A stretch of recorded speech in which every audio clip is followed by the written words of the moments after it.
picture you're about to see deals with the problem of self-destruction. Its purpose was to enable people to better understand the nature of this strange, tragic act. We should not be able to diminish this great human affliction until more people do understand it and appreciate its seriousness.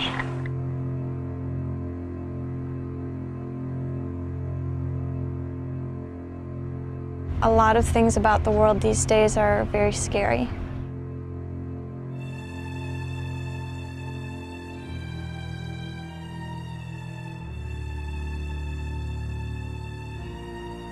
My generation may be one of the first generations where a lot of us die not of old age, because a lot of us may not make it there.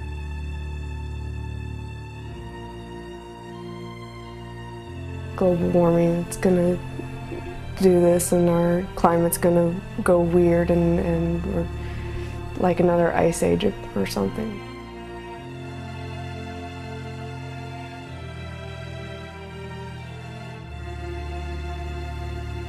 I think the scariest things aren't for me. The scariest things are thinking that I might leave a world to my children that would be really difficult and painful for them. I think we're all fucked. All of us, I think most of us in this room are going to die before we reach. I don't believe that we would wipe ourselves out entirely. I believe that we could probably fall down to... There's gotta be a way. There's gotta be a way to live through it.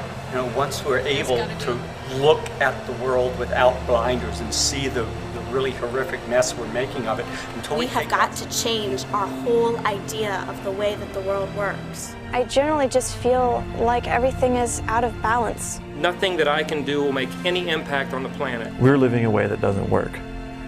We have to live a way that does work. So it's going to change. You can't change what's happening in Washington. You can't change what's happening over in Iraq.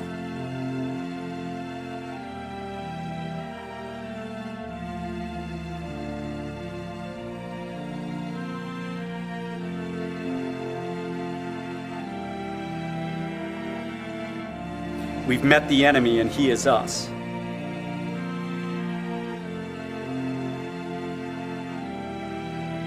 I guess I just tell myself that it's all going to be okay.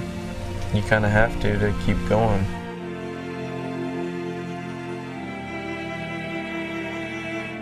It's not a happy thing to think about.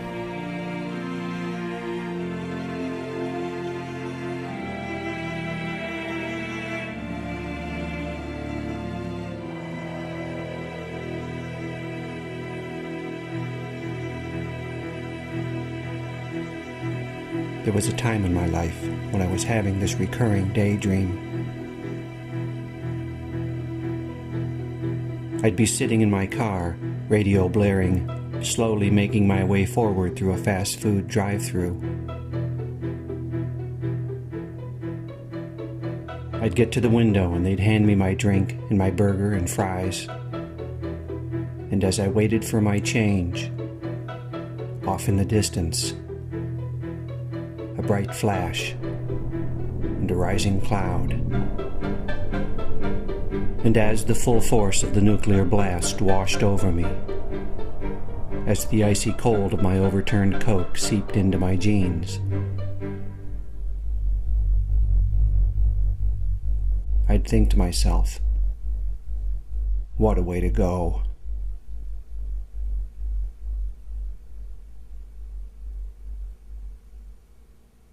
Yeah, I think that we might wipe ourselves off the earth.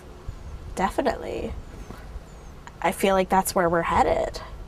There's an emptiness that other needs, the real desires aren't being met. And we're just scrambling with what our culture offers us. And our culture tells us, we will find love if we buy this lipstick and that makeup and these clothes and this car. I think it would be okay if we gave the earth back to everybody else who is not as destructive. All the rest of the life on earth.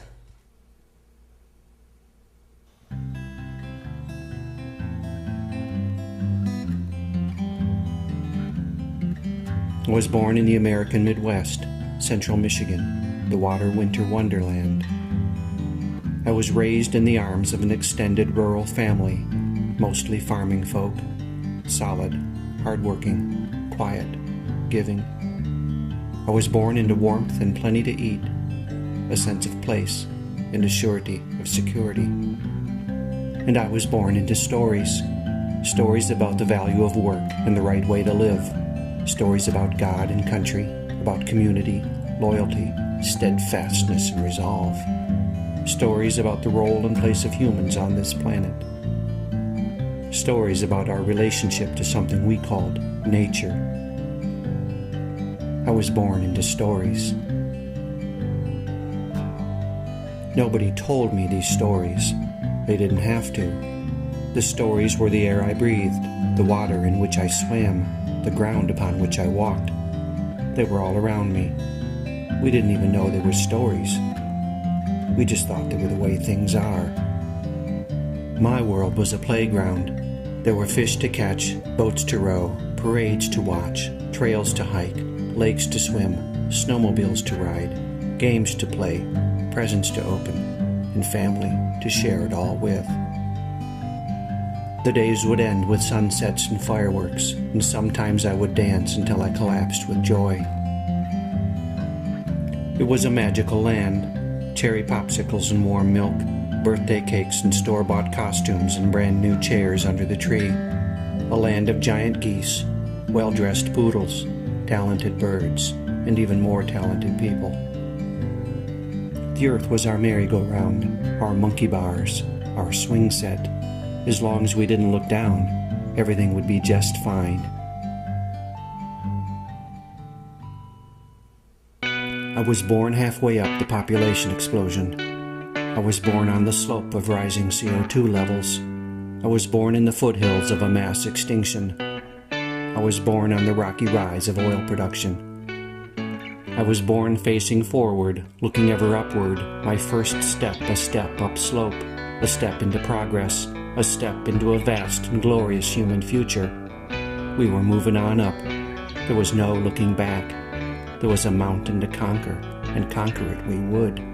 All we had to do was climb a bit further. But the mountain we were climbing was not what we thought it was. Rather than rising from natural forces, the slopes up which we were headed were the results of imbalance and short-sightedness. In our efforts to progress, to succeed, to improve, to strive, to overcome, to manage, to shape, to solve, and to grow, we wielded huge new forces across the globe. We walked as giants upon the earth, unaware of the footprints we left behind. I have walked that path, unaware of my own big feet, enacting the stories of our culture, not stopping long enough to feel the instability of the slope underfoot. But in the late 80s, news of the ozone hole and global warming first hit me, and the ground began to shake. I stopped and looked around me for the first time. I got scared. I got involved. And then the shaking subsided. Or rather, I just got used to it. Life got more complex with the births of my 3 children. And there was climbing still to do, so I continued to climb. But the tremors were still there underfoot. At night I slept, but fitfully, clenched with worries, my dreams assaulted by vague rumblings from the future. In my dreams I would stand at the pinnacle of the present and look out over the surrounding terrain, and it did not look like I had thought it would.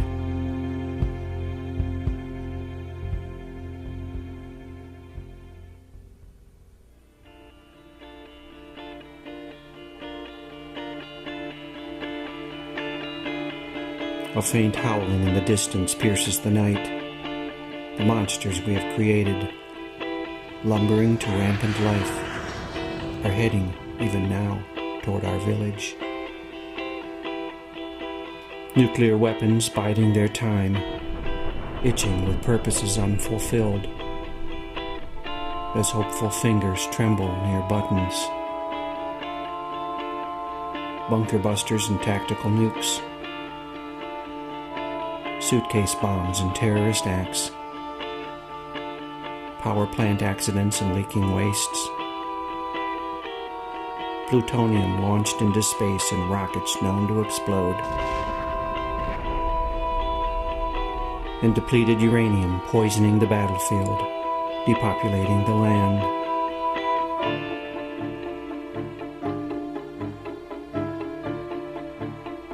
Chemical warheads and biological black magics, sarin and soman and VX and phosgene, anthrax and smallpox and plague, enough to take out entire cities, enough to cover the planet.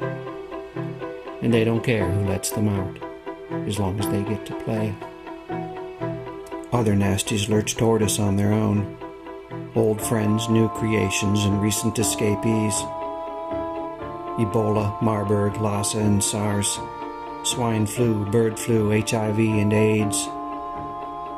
The rebound of tuberculosis, cholera, malaria, and typhus. Prions and mad cows, scrapey sheep, and chronic wasting disease. Cancers that eat away our lungs, our brains, our breast, our testicles, and our ovaries. The new monsters peer over the horizon. Good intentions spliced to blind arrogance and numbing greed. Frankenfoods and Terminator seeds. Herbicide-tolerant and pesticide-laced crops. Patented life, barely tested, quietly ticking, let loose upon the land, as if their creators, having looked at the world, managed to learn nothing at all. The monster's howls grow frenzied. Chemicals in our land, our sky, our rain, our rivers, our food, our bodies, our babies. Rising male infertility rates and Superfund sites and ozone depletion. Rivers dammed and salmon doomed. Topsoil loss and fertilizer runoff. Huge oceanic dead zones and depleted fisheries. And the ghosts of silent whales scraping over the corpses of coral reefs. The monsters advance and forests collapse under their feet, leaving indigenous cultures battered, homeless, soul-sick, or dead. Disrupting water and oxygen cycles and turning soil into deserts as tigers and salmon and tree frogs and falcons stumble down the path toward extinction, their heart-rending voices lost in the chatter of chainsaws and the coughing insults of bulldozers. And all the while the climate is changing. Angry summers, insistent floods, belligerent blizzards, grudging droughts and pissed-off hurricanes. With poles warming and ice shelves calving, permafrost slumping and glaciers receding, sea levels rising and big cities sinking. As ocean currents halt and superstorms gust, deserts expand and rabbits run and locusts hoard and army ants march and mosquitoes hunt and rodents overrun. The balance undone. Leaving crops destroyed and diseases vectored and famine and rioting and looting and war. The ocean turns acid and corals and shellfish and planktons dissolve. The disruption of food chains, the collapsing of ecosystems. Tonight on the Weather Channel.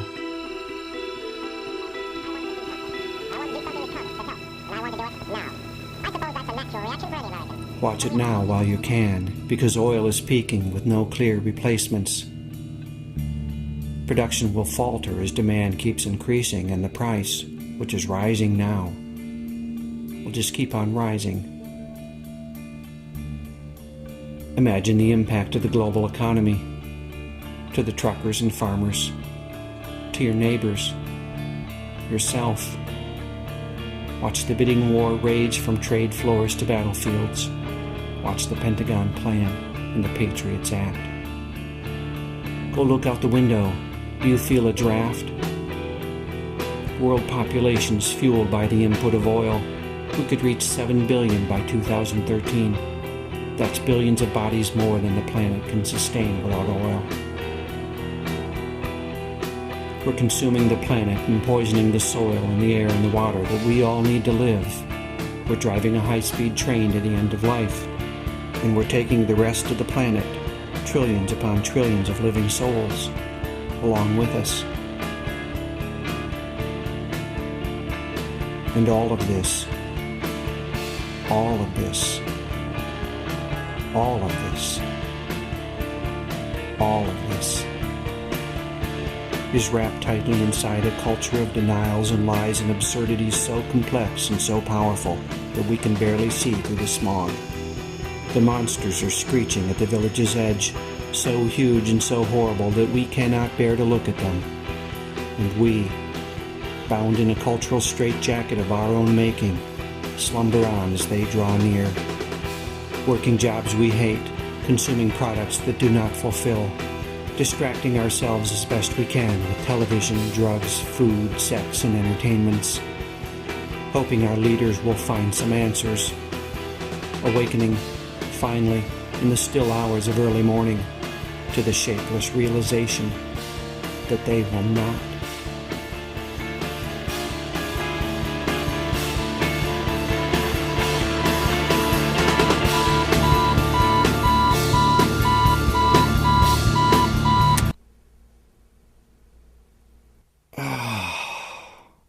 What a nightmare. Well, Jenny, you're in a pretty serious situation. But we believe, your mother and Mr. Benton and I, that you can make good without being sent away.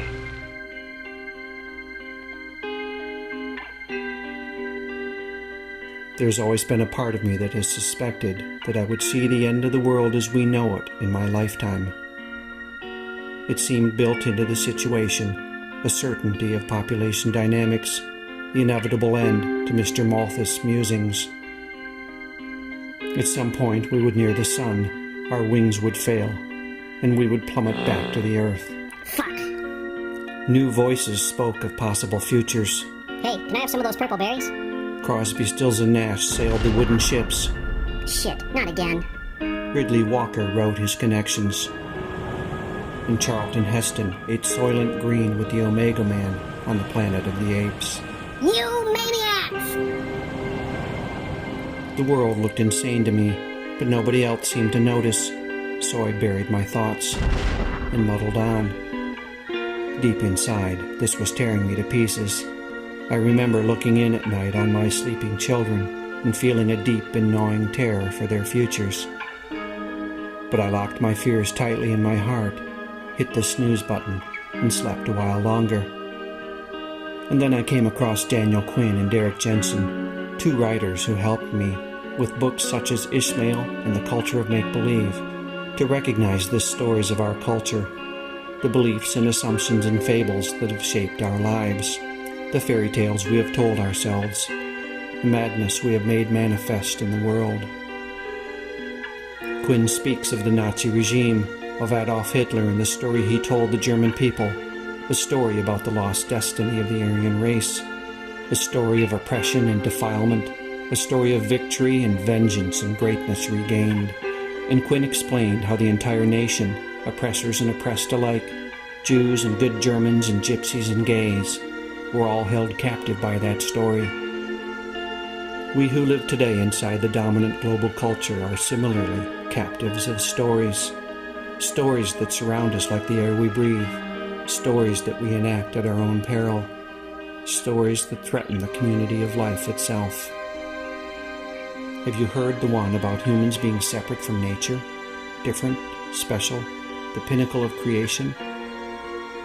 Or about humans being innately flawed, violent, selfish, and greedy? How about the one that says that the world was made for human beings to manage, control, and exploit as a resource, and that the world has no value beyond its utility? Or the story about there being only one right way to live, and one right way to understand and view the world? Or about how unlimited growth, competition, and production are all unquestionably good? Or the story that tells us that we can have and do anything we think we want, because there are no limits. There were people in the world looking squarely at our cultural stories and at the global predicament and seeing what I saw. Our culture, in its present configuration, could not last. I was not alone. But the transformation, or the collapse, still seemed far away. It would come one day, but not now. There was time. There was hope. Somewhere, there were people taking care of it all. And that's how it was for me, year after year. I lived the middle-class American life. I lived the stories I had learned as a child and tried as best I could to ignore the rumblings of fear that haunted my depths. And then I started to work on this documentary. 3 years later, having chewed our way through a mountain of books, articles, websites, magazines, newspapers, and documentaries, having attended lectures and meetings and salons and rallies, and having interviewed friends and neighbors, scientists and researchers and writers and activists and thinkers and feelers and more, and having talked and written and laughed and cried and worried and despaired and regained our power to plunge ahead again, one thing seems clear. The global environmental, political, and economic predicament we live in today is critical. The possible scenarios range into the highly disturbing, and the time frame seems, well, imminent. It's as though we've awakened to find ourselves on a runaway train, hurtling wildly down the tracks, held in place by powerful cultural stories and fueled by our desperate consumption of the very heart, blood, bones, and flesh of this planet. If we don't find some way to stop this train soon, we're going to reach the end of the line.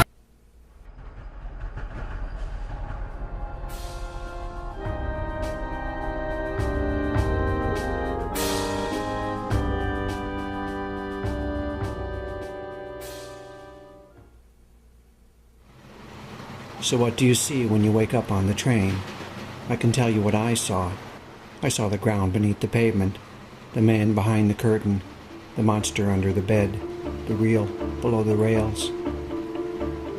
The culture of empire works every moment of every day to distract my attention, like a magician using sleight of hand. What happens when I look where the conjurer does not want me to look? I see the trick. I see the reality behind the illusion. I see, if I look long enough, that the empire has no clothes. Ride with me a while. Look more closely at the train and the tracks and the terrain through which we're speeding. If we are to respond effectively, we'll need a clear understanding of the whole of the situation. For me, 4 aspects of our predicament stand out: peak oil, climate change, mass extinction, and population overshoot. In the fall of 2005, Sally Erickson and I circled the country by train, meeting with people to talk about these issues and many others. At some point, you reach the place where you can't get it out any faster. So when you get to that point, you've reached the peak. Then we start downhill. And once we start downhill, that's when economic collapse will occur. That's my friend Tom talking about oil, peak oil, and economic collapse. At first, I didn't get it, so I started reading. And on our trip, I met with some people who knew more about the situation.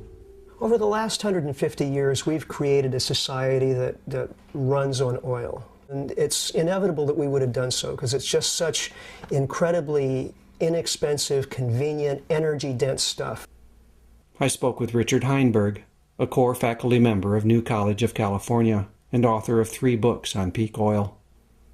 The problem, of course, is that oil is a non-renewable resource. So even when we first started using the stuff, we knew that eventually we'd run out.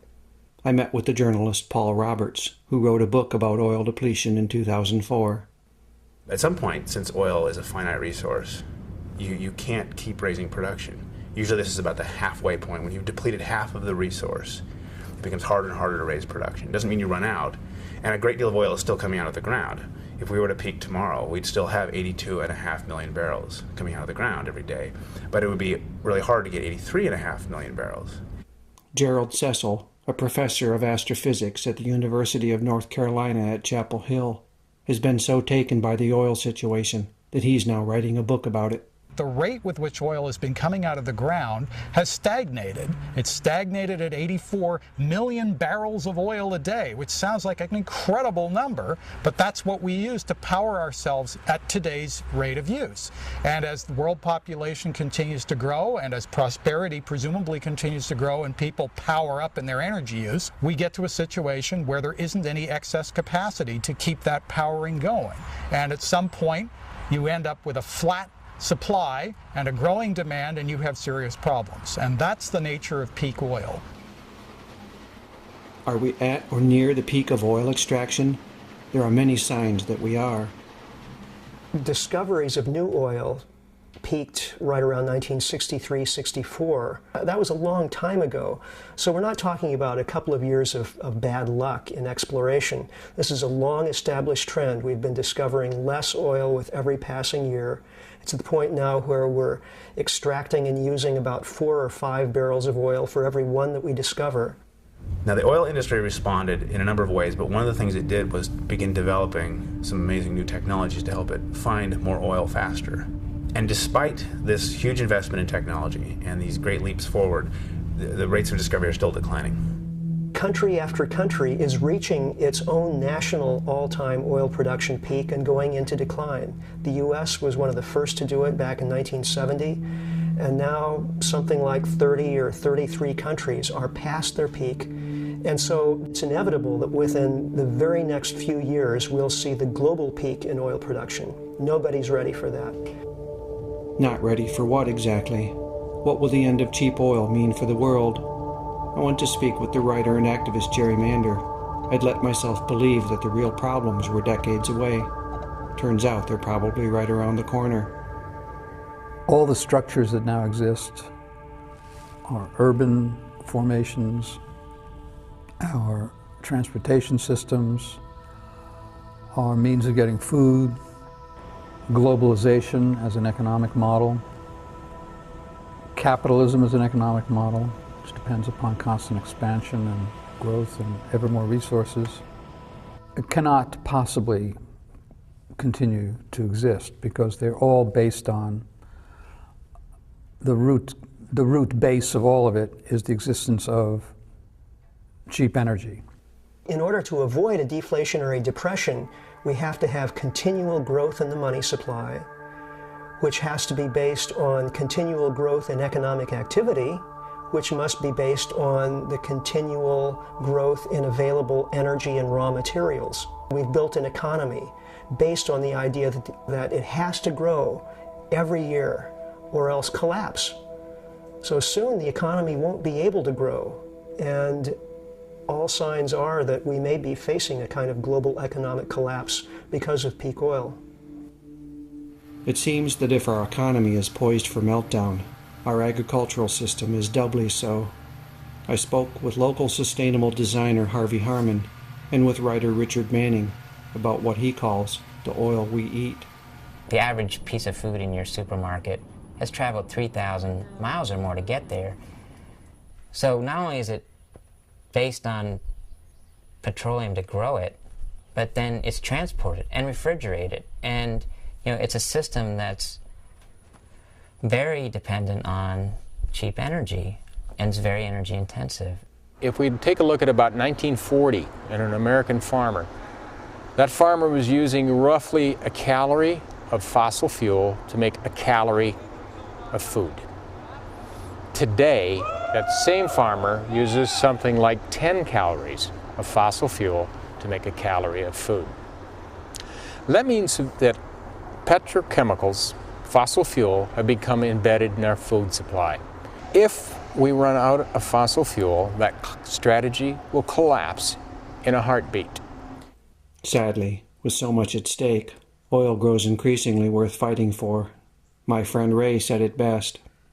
Prices will naturally begin to rise, and people will probably fight over it more, and the U.S. will almost certainly, with whatever means are necessary, make sure that we get everything we need. And so that will probably make for an unhappy rest of the planet.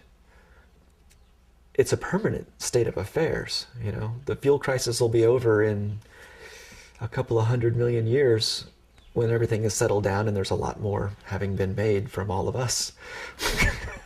Having, you know, been squished back under. It takes a long time. Peak oil got my attention. The ramifications are enormous. And if the oil situation is bleak, some say that the natural gas situation is even worse. As writer and professor Otis Graham said, "We've had 300 or 400 years of fossil fuel. It's coming to an end. Is that an historic turning point? It's breathtaking." Even more breathtaking is what happens when we burn this stuff. Scientists used to talk about climate change in terms of centuries. Now they're talking about decades. Now they're talking about next year. Now they're talking about now. My friends and neighbors are talking about it too.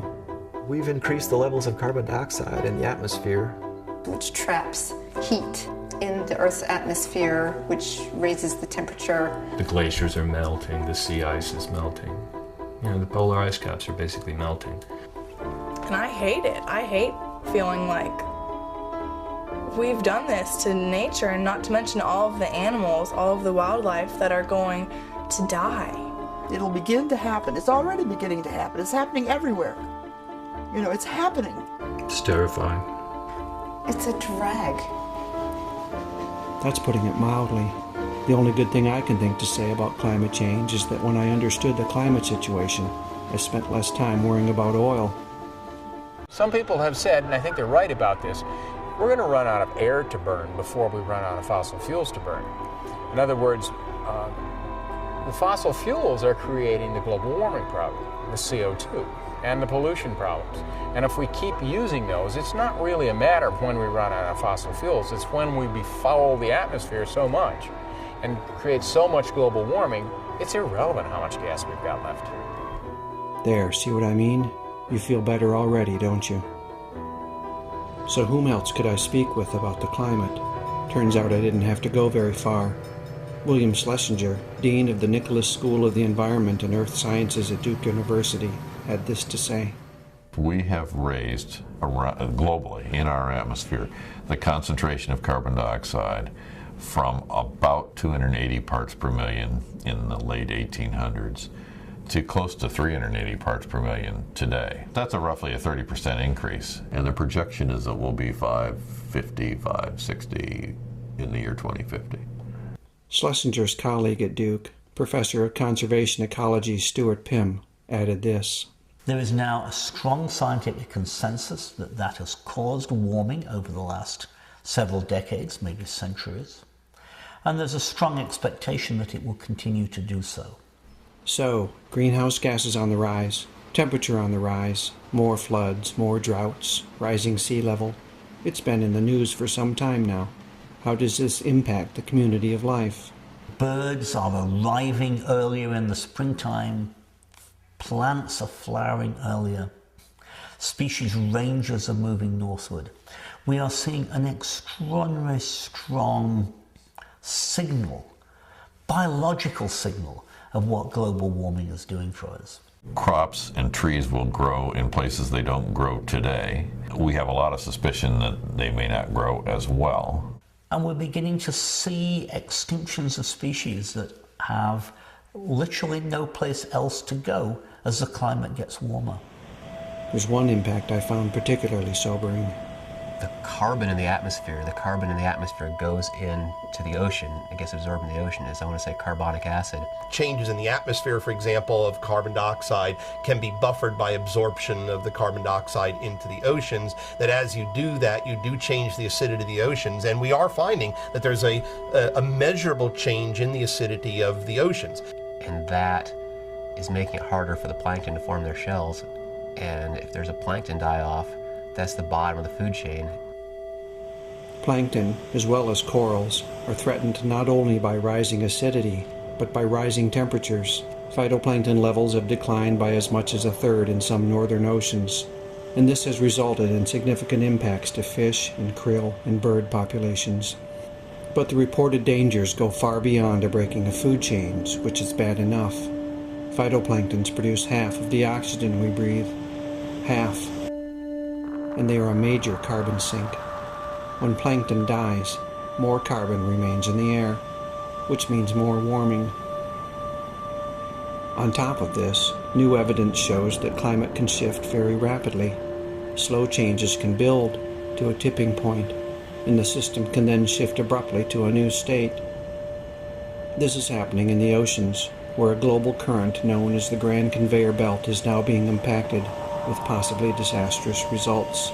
As Douglas Crawford Brown, director of the Carolina Environmental Program at the University of North Carolina at Chapel Hill, told me, the amount of carbon dioxide that we're putting out into the atmosphere is rising to a point now where most scientists would agree that we may be at a sort of tipping point. We may be at a point where we're going to start to get so much carbon dioxide into the atmosphere that feedback mechanisms that control the temperature of the Earth will start to be stretched a little bit too far. The classic one is you get too much melting of ice, it flows into the ocean, and you shut off the conveyor belt. And if that happens, this will cause dramatic changes in the climate in England. I mean, England would literally become Norway or Sweden if you look at them on the globe if the conveyor belt were to be slowed down. And we're starting to see changes of those magnitudes. This is why I tend to use the term climate change rather than global warming. A warming planet can have heating and drought in some areas and freezing in others, such as Europe and North America would experience if the Gulf Stream shut down. The impact of that would be huge.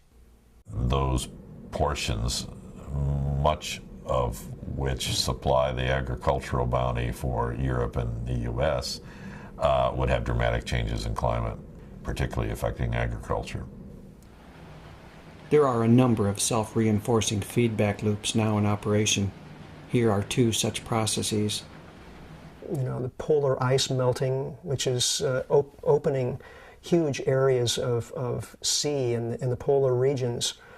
Without that ice, which normally reflects sunlight, that polar sea is now going to be absorbing a lot more sunlight and therefore heat.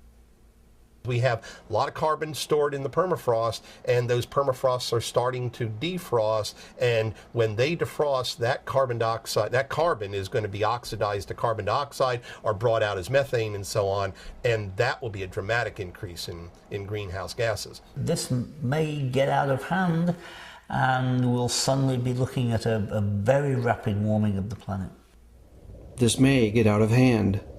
Given that there seems to be a consensus that we need to reduce carbon emissions by 70% or more, and given that we live in a world where economies must grow or die, and given that our carbon emissions grow along with our economies, and given that many countries are working feverishly to emulate the American way of life, it's difficult to see a way to stop it from getting out of hand. I've yet to see a proposed solution that even comes close to realistically addressing the situation. Talk about a snowball's chance in hell. I mean, it's like I used to take this martial arts class, and a lot of these guys, it was a kind of a kung fu thing. A lot of the guys in class would be saying, well, what if I meet a guy that's really good in taekwondo? Or what if I meet a really good boxer? And the teacher would say, well, you're going to get your butt kicked. So what if we run into a tipping point where we have this kind of accelerated scenario of climate change? We're going to get our butts kicked. It's very possible that global climate change is out of our control at this point, no matter what we do, whether we implement Kyoto or Kyoto on steroids or whatever it is. I don't know how it'll be manageable. If they can't manage the fallout from the New Orleans catastrophe, what's going to happen when they try to manage a society-wide catastrophic situation? We can take a lot of punches. Nature takes punches pretty readily. Global warming is a really severe punch. And all that we depend on for natural systems and agricultural systems is about to be wiped out pretty drastically. About to be? What is he saying? Do we dare speak of such disasters as inevitable? If we speak of inevitability, will that overwhelm people? Will they slide into apathy and diversion? Isn't that where people already are? I don't feel like I can afford to look at anything less than the truth. And then I must ask, what are we made of? Who will we be in the face of such truths? If we don't look at these things, one thing seems certain. Generations to come are not going to be very happy with us for refusing to get serious about these hugely important issues. What really gets me is it's not just our human descendants. Millions of species and more are now threatened by our behavior. And for many of them, there will be no generations to come. We're killing off all the life forms that give us life. We have black holes in the ocean. There are no fish in places in the ocean. What's happened to the fish? What's happened? That's my friend Barbara, who spent her life as a teacher and activist, working for the life of this planet. The thing is, we know what's happened. My son Jack knows. He's known since he was a kid. I mean, everybody knows the problems, the deforestation, the pollution of rivers, the garbage, overpopulation, all of these things. The planet isn't built for us to do that. It's not built in such a way that it can take that. I mean, we have to live on the planet, so if we're going to destroy where we're living, then that's going to be a problem. Destroy where you're living. A problem? What are the analysts and scientists saying? Geologists mark geological time by catastrophe. When did the comet hit and wipe out all those species? When did the fossil record change? So what was there yesterday was not there the next day. And we're in one of those periods right now, but it's human caused. And we're seeing an order of extinctions now that ranks with the great catastrophes on the planet. Currently, we are driving species to extinction probably 1,000 times faster than they should be. We will lose somewhere between a quarter, maybe as many as a half of all the species on Earth within the next century. I think what he's saying is, that would be bad. When I spoke with Daniel Quinn, he seemed to agree. If this goes on, and on, and on, and on, there's going to come a point when the system is going to collapse. What is it that's going on and on? Nothing less than the people of empire devouring the world, as my friend Kevin put it. Humans are taking over the whole planet, and everything else is being crowded out. Crowded out, felled and milled, caught, cleaned, and canned. The numbers show that the culture of civilization is eating itself out of house and home. On land, we consume 40% of what's known as the primary productivity of the planet. If you look at how much green stuff the planet produces every year, we use about 2/5 of that. We consume it, our domestic animals consume it, and we use wood and fibers like cotton. I drive through the country and see it. Forests are now fields and parking lots and box stores. We grow crops and livestock and billboards and cell phone towers, bulldozing and bush hogging our way around the globe.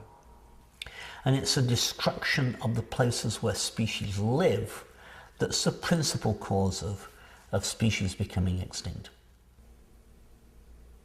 It's the same story in the oceans. Many people think that the oceans are vast and untouched. And in actual fact, we take about 1/3 of the production from the oceans too. Our fish stocks all over the coast of the United States and certainly around the world are getting perilously close to collapsing.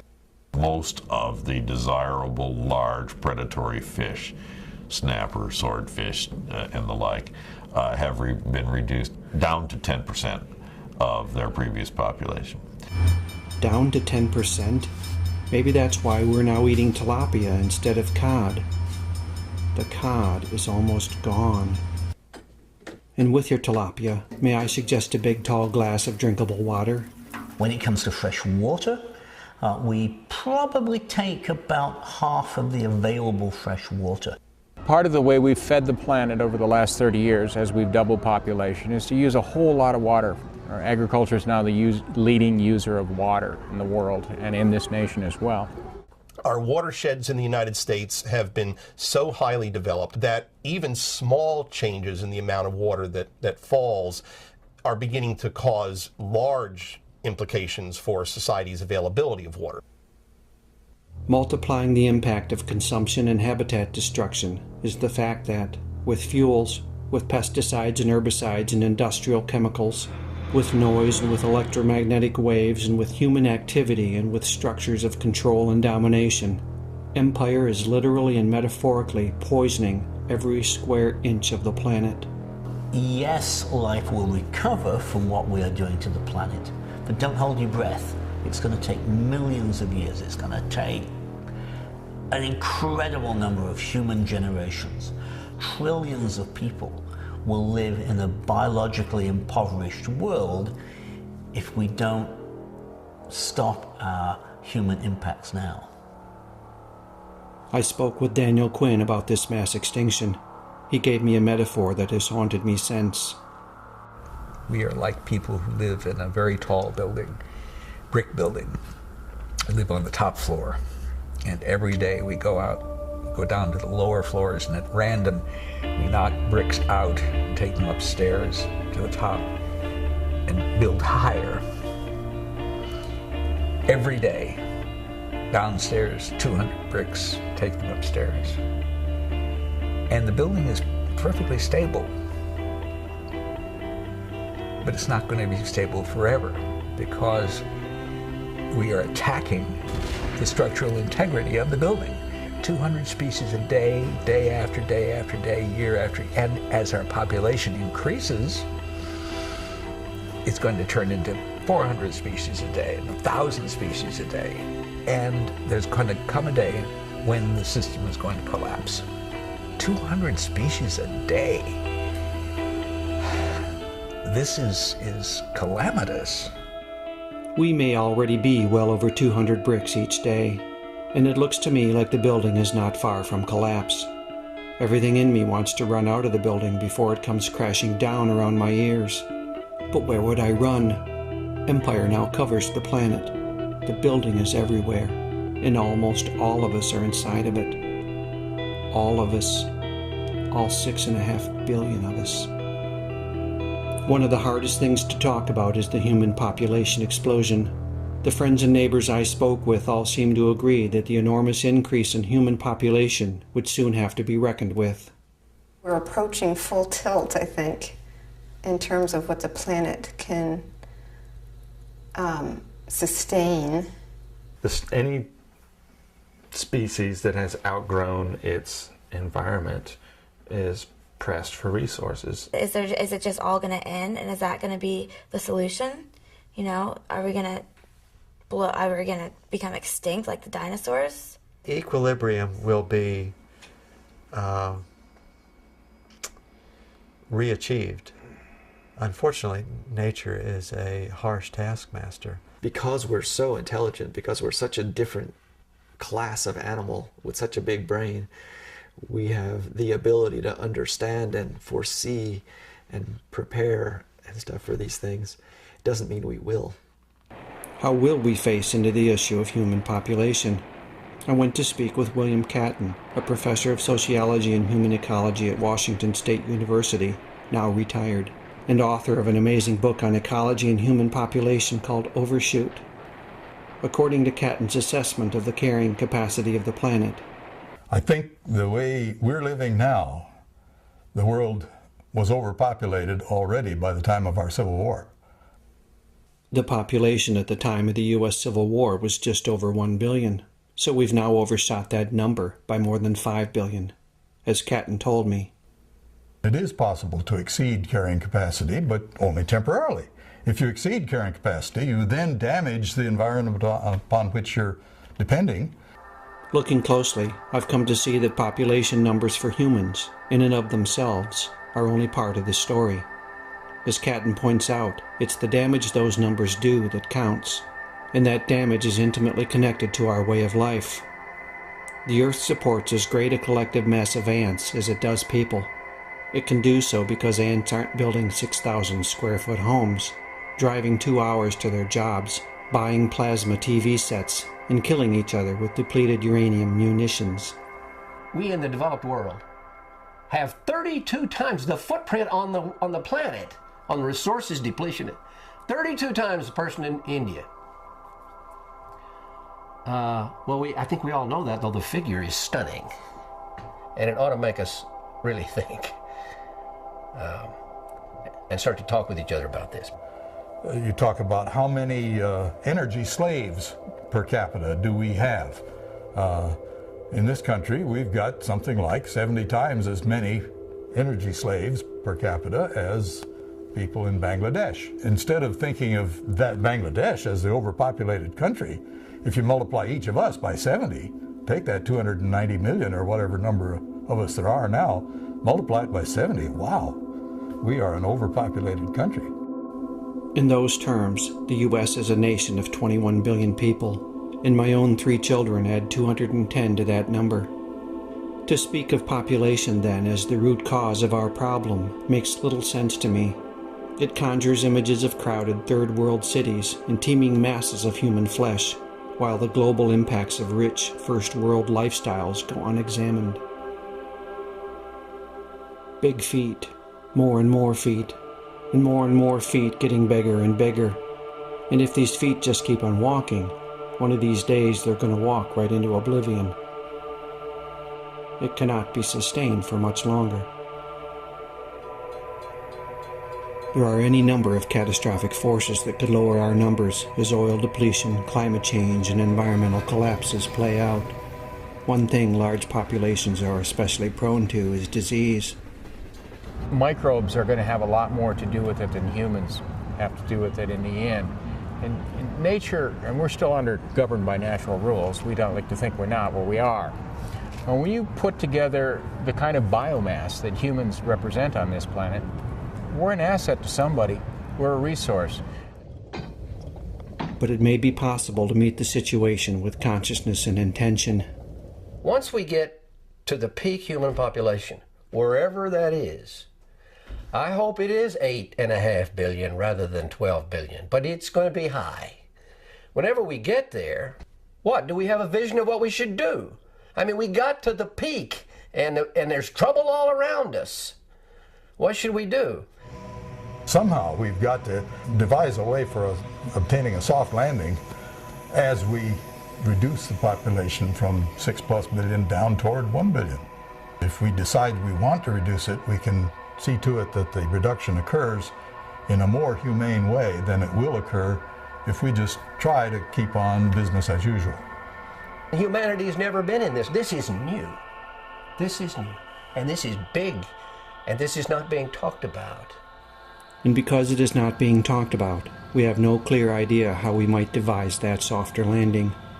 Talking about it, then, clearly and honestly, is the first step. Without that, catastrophe is inevitable. But either way, our global population is going to be reduced. This is what I had to face. The population of my species is going to be reduced. I had to face it just like the grizzly bears have had to face it, and the wild salmon have had to face it, just like the right whales and the piping plovers and the mountain gorillas have had to face it, just like the great auks and the golden toads and the black-finned ciscos had to face it before they went extinct. And I had to face something else. I have a choice about how I meet it. My friend Lyle gave it some perspective.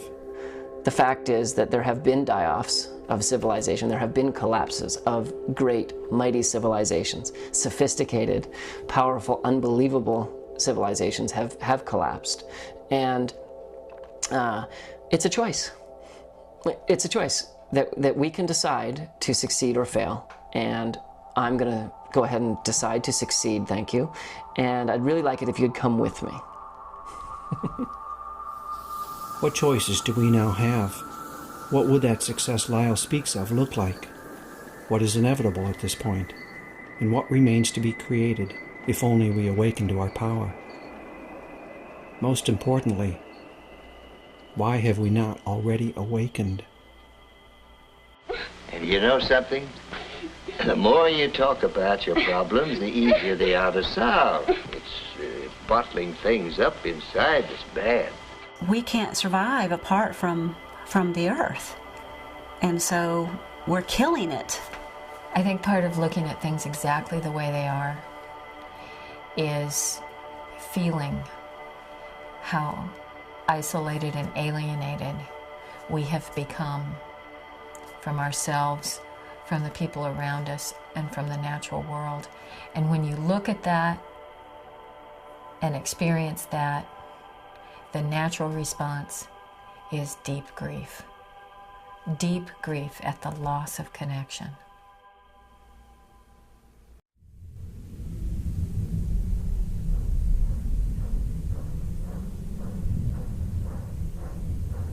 There are other issues we could have looked at. How do we face into all of this information? It looks as though our very survival as a species is now in question. As I gaze unflinchingly at the world situation, the information goes right into my body. I feel shaken to the core. I feel like running away. I feel, at times, like I've been hit head on. I know I'm not alone. I wish I had some magic potion. I wish I had some easy fix. I wish I could just tell you that everything is going to be okay. But of course, I can't tell you that. And probably, deep down, you already know that. What chance do I really have, Doctor? Mr. Marshall,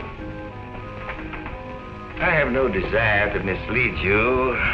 I'm sure you realize that recovery is not a sure thing.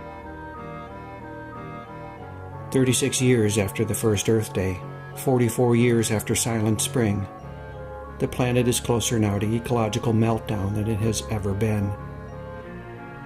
If what we want is to stop the destruction of the life of this planet, then what we have been doing has not been working. We will have to do something else. When we stay focused on the question, what do? We don't ask the more basic questions about how did we get here? And if we don't ask those questions, I don't think we've got much chance of affecting the kind of radical change that we're going to have to affect if we're going to make it. Well, I appreciate your being so frank with me, Dr. Swanson. I guess I don't have to tell you how I feel. From my experience, talking about how we feel is exactly what we need to be doing, and we'll also need to question some assumptions. One assumption I question is the one that tells us that since scientists can help us understand the situation, they are automatically equipped to tell us how to solve it. But there are forces at work in the world that cannot be understood through a microscope. What are the forces that brought us to this point, and what are the forces that keep us stuck here? I went to speak with the people who are trying to answer these questions. I realized that I would have to step outside of the culture so that I could see it from a new perspective. Deep inside the tangle of problems that threatens the entire world, there rages a boundless blaze of cultural fire, the locomotive power for the cultural train we're all now riding. An engine not of steam or diesel, but of story and myth, habit and belief. An engine racing out of control. It's time to look more closely at the culture of empire. So how did we get into this mess? Wow. That's a cosmic question. Many analysts think it started about 10,000 years ago, when humans began to engage in a new and fundamentally unsustainable style of food production. What we invented was something that I call totalitarian agriculture, which is predicated on the notion that it all belongs to us. We can kill off anything we don't want on the land, put a fence around the land, we can grow the food we want on the land, and nobody else can touch it. That slippery slope that we're on right now, we started walking on that 10,000 years ago. And it is because of an inherent problem in agriculture. Agriculture really depends on disturbance. There's no way you can do agriculture without doing that catastrophic damage. So it makes agriculture fundamentally unsustainable. The surplus from this new way of getting food had immediate effects. It has fueled this tremendous population growth of ours. Our growing population is always catching up with our food production. we have a food race on our hands. We grow more food and the population increases. So we grow more food. It's a race that can't be won. On top of that, totalitarian agriculture also consigned its practitioners to a life of hard work and poor health. As a species, we had food before us for all of our history, which is 200, 300,000 years. When you look at 10,000 years, it's relatively minor in that space. But we were hunter-gatherers. And so nature grew our food in its way as opposed to our way, which is agriculture. We didn't grow food, food grew. Yeah, it's hard for people to accept the fact that the more you base your society on agriculture, the harder you work. If we look at archaeological sites around the world, and people have done this, and all the locations, this is not a cultural issue, in all the locations where agriculture began in Asia, the Mideast, South America, and Central America, we will find people who are stunted, short, their teeth are invariably gone because of the carbohydrates they're eating, turn into sugars and rot their teeth out. They're misshapen, they're asymmetrical, they show every evidence of suffering all sorts of disease. This new type of agriculture both required and allowed more settlement, and with that came the beginnings of wealth and inequity. If you go to pre-agricultural towns, you'll see a series of houses all about the same size. And almost instantly when agriculture occurred, you can go to any town in any agricultural site in the world, not just in Western culture, and see a few very large houses with granaries connected to them and a whole series of smaller houses. That kind of social inequity began almost immediately with agriculture. As Quinn and Manning point out, early agricultural peoples were not better off than their hunter-gatherer predecessors. This was news to me. The psychologist and cultural analyst Chellis Glendinning points to other consequences of settlement and agriculture. Before, when women were moving around and very athletic and carrying their babies and having a diet that wasn't so high in carbohydrates and nursing their babies for long periods of time, then women did not ovulate very often. But when women became sedentary, women began to have regular cycles. And so more babies were born. And so guess what? Then you have to make more farm. And then you have to expand the area that's fenced off. And then, oh, maybe you're going to meet up with someone else who's coming that way, you know, another group. And so then you have to have a war. We're taught to regard agriculture and settlement as the normal and natural way for humans to live. So it was a bit of a shock to learn how these basic cultural changes were the fundamental cause of so many of the problems that have dogged us through the centuries. Derek Jensen speaks to the end result of all of this cultural change. I think one of the best lines I ever wrote was that forests precede us and deserts dog our heels. When I think of, or when you think of the plains and hillsides of Iraq as the first thing that you normally think of, cedar forests so thick the sunlight never touches the ground. I think for most of us that's not the case, but the first written myth of this culture is Gilgamesh cutting down those forests to make cities. Cities. Settlements begat villages, which begat towns, which begat cities.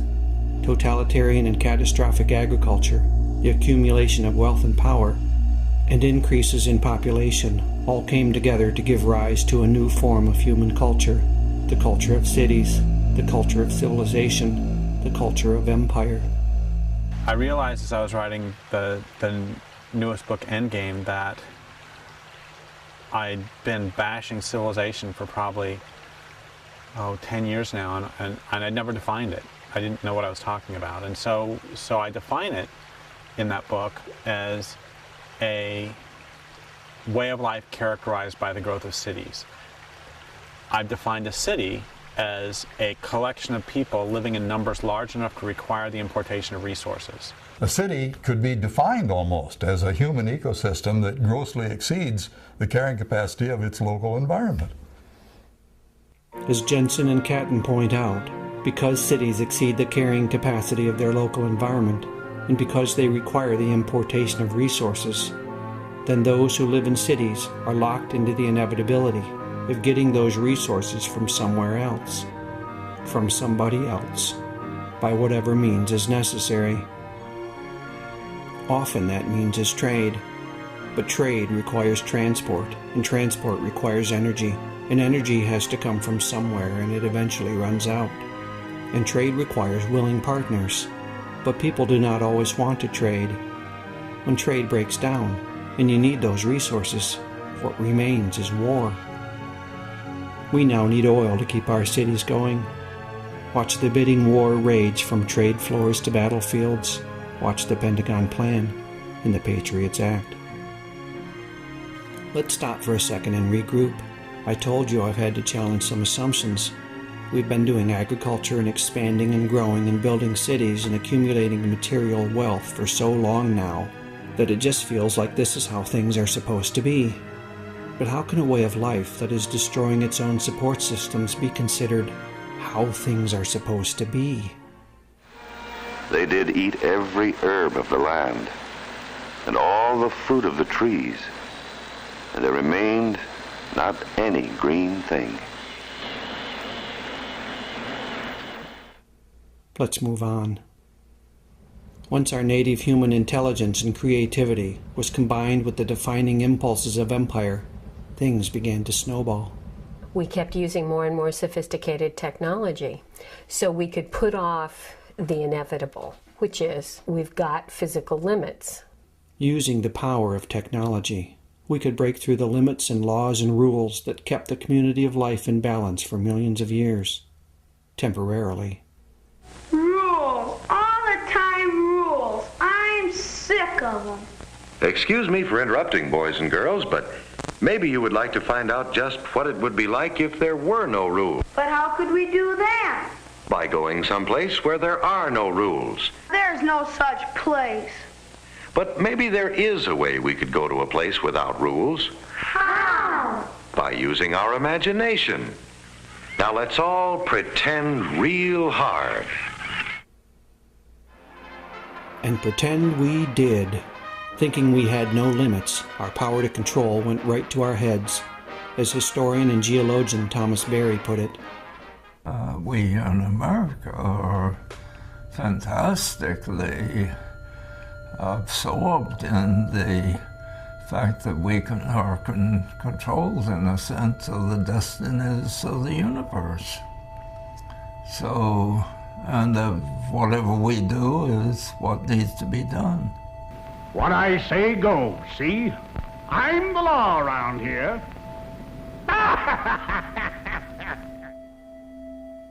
But the belief in the power to control has proceeded on some faulty assumptions about the limits of science.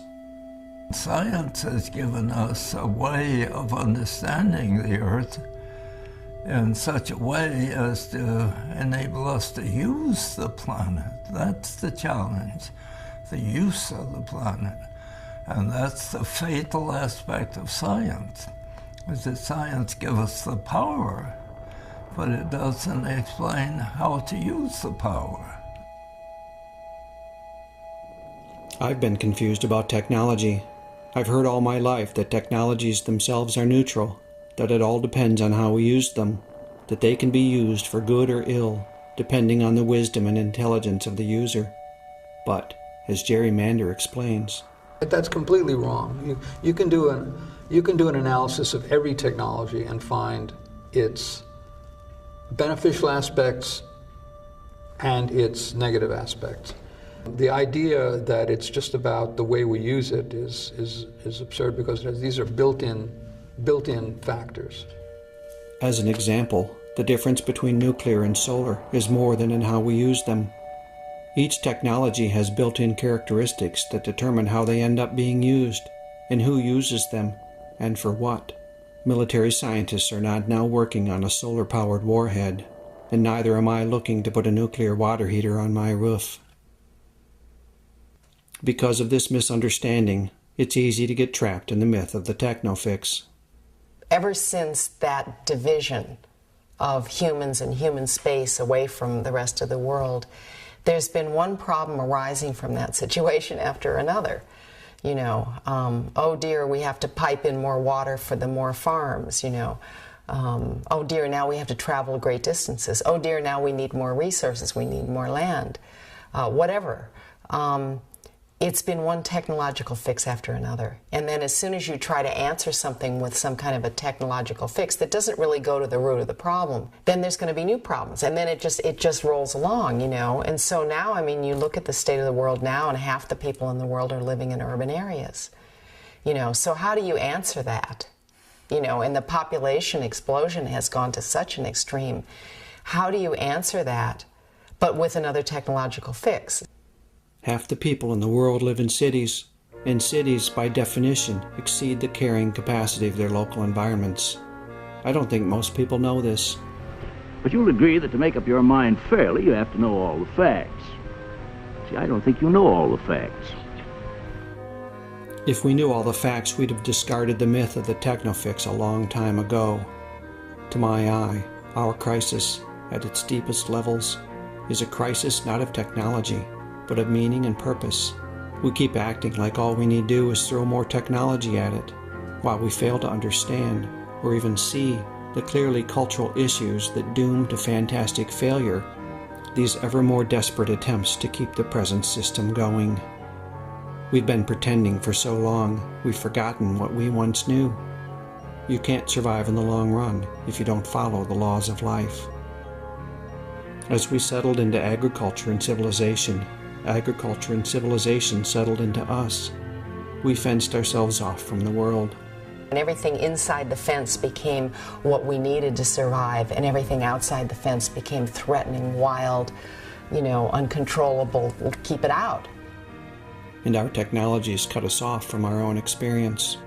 We can build a culture that sits between us and the world and that mediates our behavior toward the world, and what mediates what we do and what we perceive. If you have a spear, it becomes a lot easier. You don't have to kill somebody right in front of you. You can kill somebody 30 feet away, and that distance makes it easier to kill. And if you've been sent into war with a B-2 bomber strapped to your back and an array of high-tech sensors at your fingertips, you can kill Iraqis with no more thought or feeling than you might have wasting the Covenant on your Xbox at home. This disconnection from the world, from other people and other creatures, altered our relationships and left us confused and wounded. Our relationship with the universe becomes a use relationship. Now that's disastrous. Just like to say to another being, human, you used me, is about as terrible a thing as a person can say. Now the planet Earth is telling us, you used me.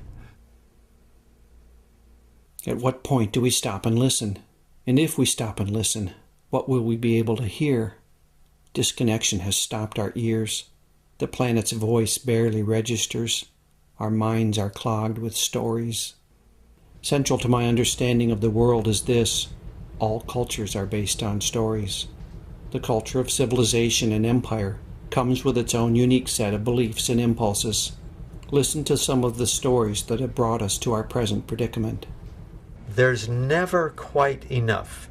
We're innately flawed. It's heresy today to say, let's stop growing. Hard work is morally virtuous. More is better. The physical world as I see it is everything. We can solve any problem. I mean, they actually say that the way to be happy is to own more stuff. We are to subdue the earth and have dominion over it. We own.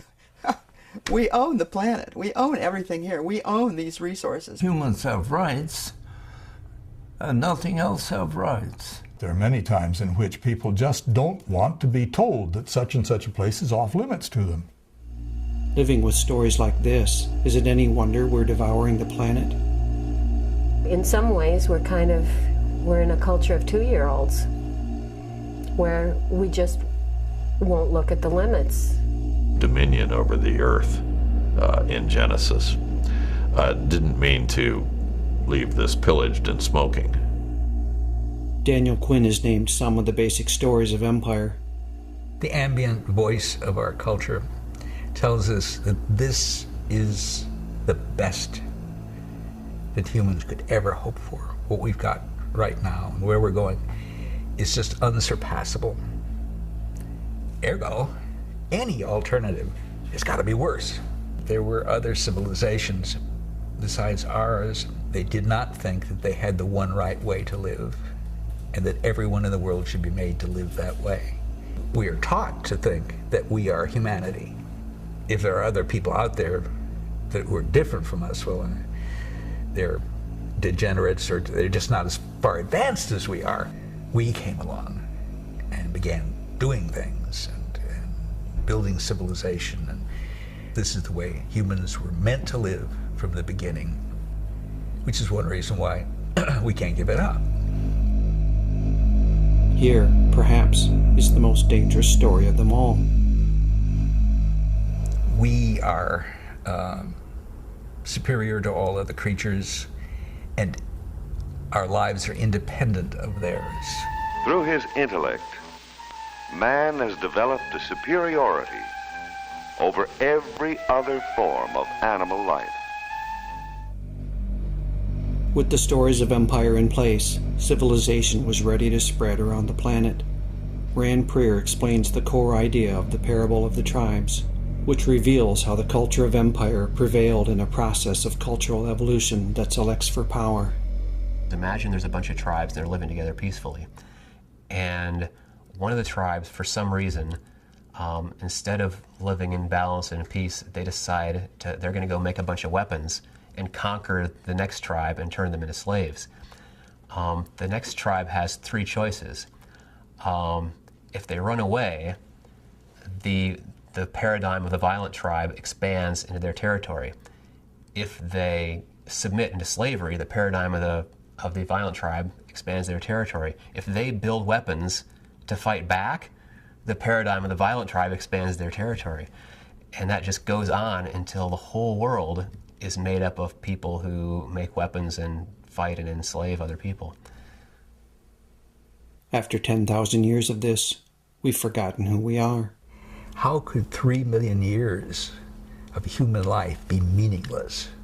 The way people were living at that time, during that vast period, they were living in a way in which humans could live for millions of years, tens of millions of years. And that's something. Man, now we're saying, how many decades can we have? And if we go on living this way, it's not many. It strikes me as critical that we remember who we really are. We have these huge brains and a great capacity for innovation and adaptation, but we can get trapped inside of stories and fantasies that block us from our own greatness. Well, human beings can act either as members of climax ecosystems where we integrate ourselves into everything else that's going on, or we can act as invasive species like the cane toad. The classic example of human beings acting as an invasive species, of course, is Europeans over the last 500 years or so. It doesn't have to be this way. Not all human cultures have followed this path. When I look closely, what I see is that human capacities and characteristics have always been mediated by the larger society. Always. One person I spoke with who discussed our present predicament in terms of inherent human characteristics was Richard Manning. To survive in our hunter-gatherer days, a very narrow field of vision. You had to be concerned with what was happening around you in the immediate 100 yards. You had to be worried about what was going to happen in the next 10 seconds, or 5 minutes. Where was that tiger going to come from? It was going to bite your neck and kill you. And so our strongest instincts are geared to the immediate. Our adrenaline doesn't start to flow when we read about global warming. It starts to flow when somebody put a fist in our face. And yet the Haudenosaunee evolved a culture that balanced those strong instincts. They make decisions based on their impact on the 7th generation. Contrast that with the culture of empire. What we've never been able to do is recognize a limit coming from 30 or 40 years out and behave accordingly. And so we haven't seen climate change coming, and most people don't see oil depletion coming. And there are other forces in the universe that play out over the long term, Exponential growth in population dynamics can both unfold over generations, making them, for humans blinded by their own culture, difficult to see. William Catton explains another long-term process. C. Wright Mills of Columbia University, kind of a maverick, gave a nice sociological definition of fate. Fate is what happens when innumerable people make innumerable small decisions about other matters that have a collective cumulative effect that nobody intended. Okay, that's what's happened when we overpopulated the world. Nobody intended to overpopulate the world. Nobody intended to pollute the oceans. Nobody intended to start the greenhouse effect. So this is part of what I've come to about how we got here. A snarl of assumptions and behaviors and beliefs and stories that formed the backbone of the culture of empire. A fusion of forces that severed us from the laws of life. This culture tells us that we can live apart from those laws, without limits, without rules. But doing so has left us, and the planet, battered and beaten. It isn't working out the way we've been taught to think it will. Well, boys and girls, how do you like living without rules? I hate it. This is no fun. It stinks. Over and over I've had to ask, why do we keep destroying the planet, even now, when the evidence that we are doing so is overwhelming? The first thing to note is that all of these historical forces are still in play, and some new forces have arisen in our time. It's sobering to consider that we're trapped in an economy that must grow or die. The economy will, can, and must continue to grow. Now, of course, this is an absurdity because we live on a finite spherical planet. So there's only so much stuff to chew up and spit out.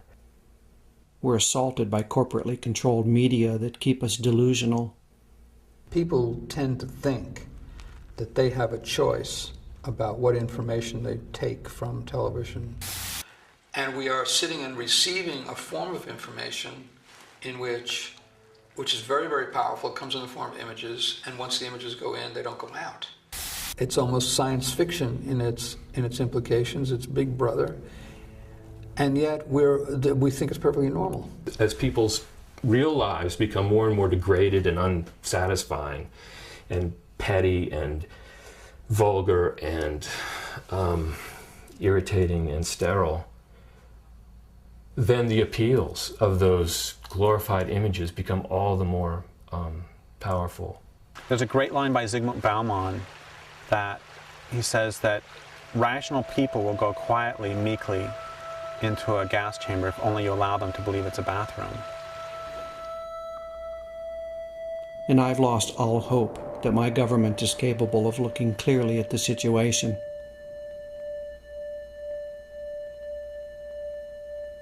Sadly, it looks as though much of our educational system leaves us totally unprepared to question the dominant culture.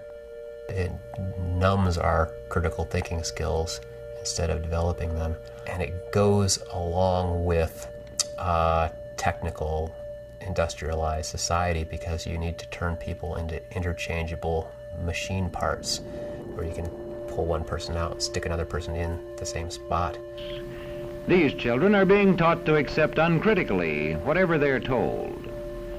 Questions are not encouraged. I've certainly never been encouraged to question how our culture creates disconnection. Every one of us is living in this little comfortable bubble that's completely disconnected from the real world of animals and plants and soil and water and natural forces that produces everything that's of any meaning whatsoever on this planet. If your experience is that your food comes from the grocery store and that your water comes from a tap, you will defend to the death the system that brings those to you because your life depends on it. If your experience is that your water comes from a stream and that your food comes from a land base, you will defend to the death that stream and that land base because your life depends on it. Systems of manipulation and exploitation, structures of disconnection and delusion, institutions of domination and deceit. I had to ask, who would create such things? Only people who have become almost wholly disconnected from their world. people who have forgotten who they once were, people who have been deeply wounded. We've gotten lost in a hall of mirrors. Everything that we receive, everything we see, hear, smell, taste, feel, originates in or is mediated by humans and machines. That affects our consciousness. It gives us an inflated sense of our own importance and of what reality is, as if because we've made it, it makes it most real. As any narcissist knows, it's endless. We can never get enough of that reflection of ourselves. What we're really aching for is real relationship. Our animal bodies, I think, formed by the earth itself, want and require a real relationship to the world, to the water, wind, and soil, to the animals, plants, and fellow humans that comprise the community into which we were born. But we're stuck in the hall of mirrors, and we've begun to lose our sanity. So that you see the beginning of something like dissociation, like post-traumatic stress disorder, like schizophrenia, like multiple personalities. You know, you see that the fragmentation in the world today is being mirrored in all of these kind of very severe psychological disorders. If you're in that sort of solitary confinement, you're going to start hallucinating, and you may end up believing strange things like the idea that humans are superior. Acting out of that belief of superiority, of entitlement, of invincibility, empire has conquered the world, but that conquering has bounced back on the conquerors, leaving everyone wounded. If the world, the system that we're living in, is harming other people, then that's something that, you know, you can't live with that. So if you look at the people who have been assimilated into empire, and if you look at the imperialists themselves, you find an incredible dissociation from reality. Dissociated from the reality of the planet, we don't act on its behalf. Feeling for nature is diminishing to the degree that people are less desiring and less able to influence policy about nature or to do anything to protect nature or to have any feeling for nature. It's hard to have feeling for it if you never have any contact with it. And it's hard to have any contact with the rest of the world because we're living like an animal in a cage. Just think about an animal in a zoo. An animal's deprived of the very things that keep that animal going, the smells, the sights, the sounds, the instincts, the hunting. And they become psychotic, literally psychotic. I think that we've done something to ourselves that is exactly analogous to that. We've put ourselves in a cage, in this cage of civilization, of cities, and it's made us, in a way, psychotic. That if you would have a group of hunter-gatherers, and this has happened a lot, hunter-gatherers watch behavior of people in our society, they would think we were crazy for the way we behave, because we are. I stop, I listen, I watch the world. The disconnection is everywhere. You learn it as a child. You know, you learn to not feel the kind of pain that is inflicted upon you by the lack of connection, by being in a crib by yourself in a dark room, you know, by not having the breastfeeding, by not having the constant contact with other people's bodies.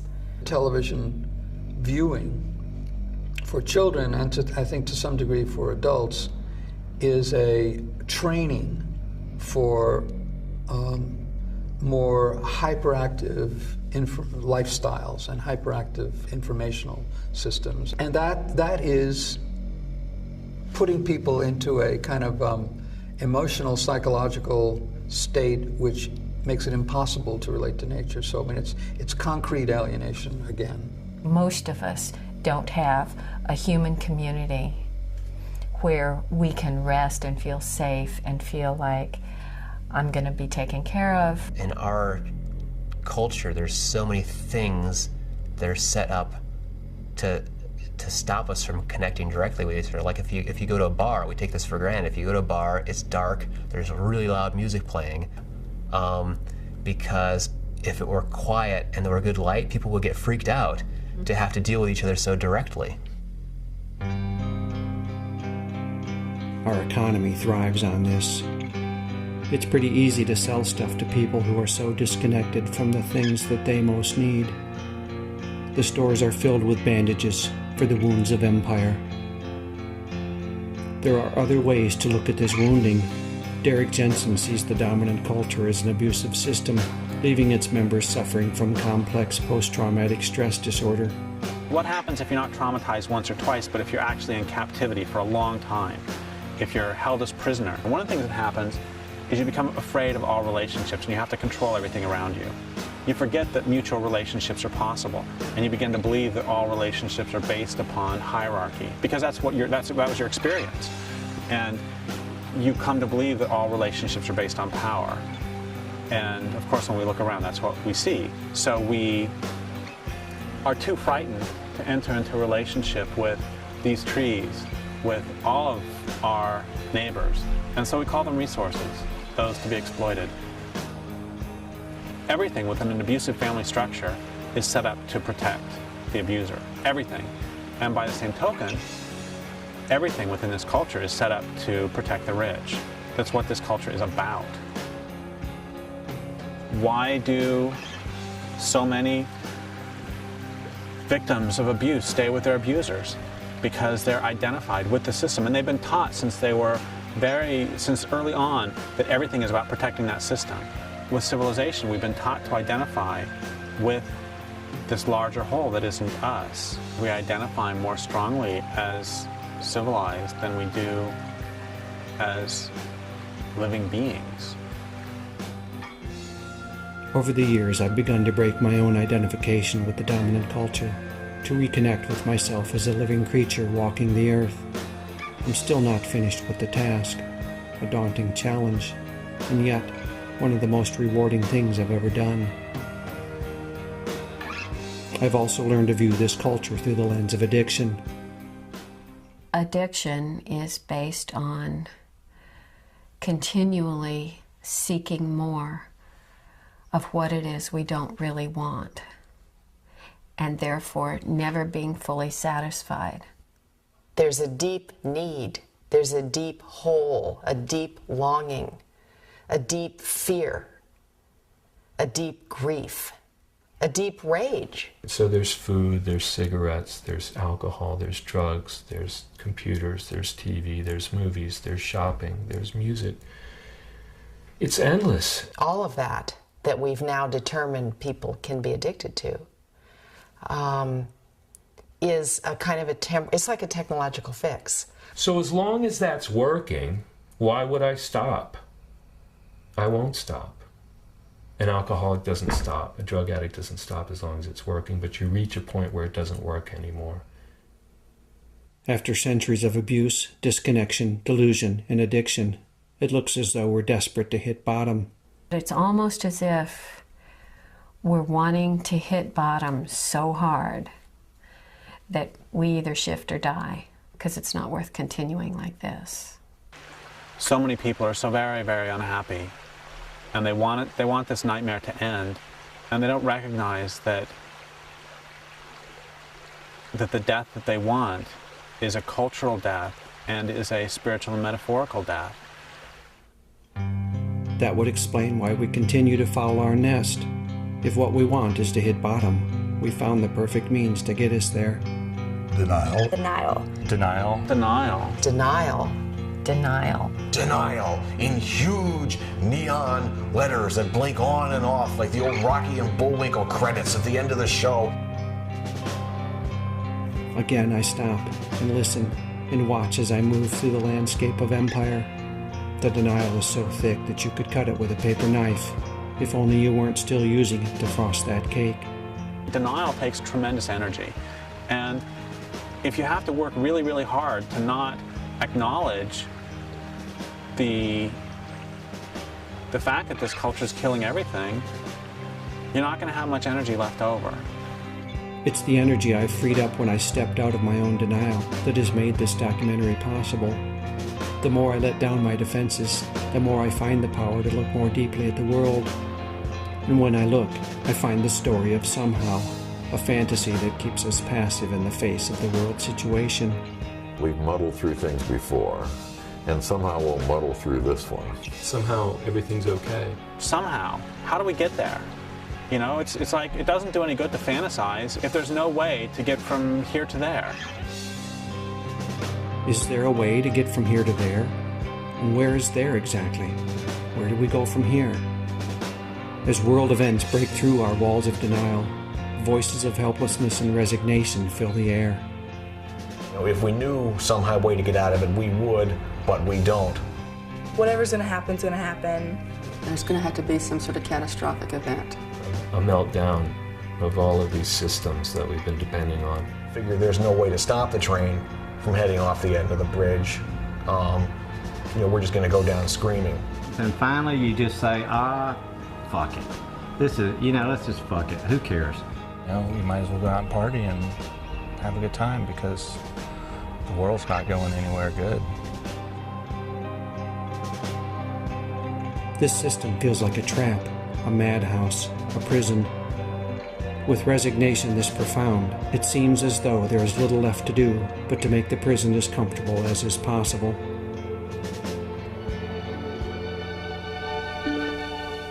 Personalized, and with accessories engineered to our personalized taste, for convenience, for comfort, for convenience and safety, with protection from rain, blocking out the wintry gale, with comforting warmth, to hold out the searing heat with cooling comfort. Capitalist culture is telling us to buy, and we will feel better if we buy more. That we are incomplete and that we need to fill this emptiness within us by consuming. Consume, consume, consume. We've looked now at the train that is hurtling us to destruction, at the tracks that constrain us, at the locomotive power that drives us to oblivion. And we see more clearly now exactly where we are headed. It all adds up to this.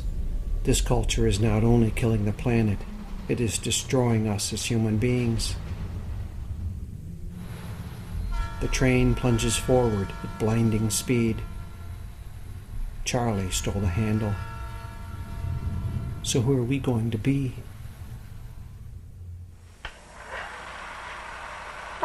In the film, I see a man standing on the ledge. Do you think he really wants to live? The answer, of course, is yes.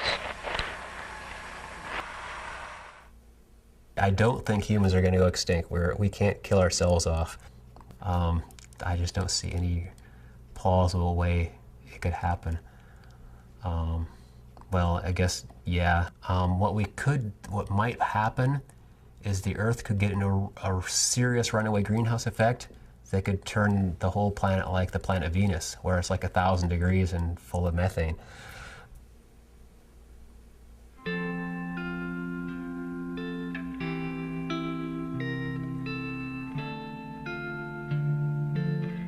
A powerful creative tension arises when we hold two things at the same time, a clear assessment of where we are and a clear vision of where we want to go.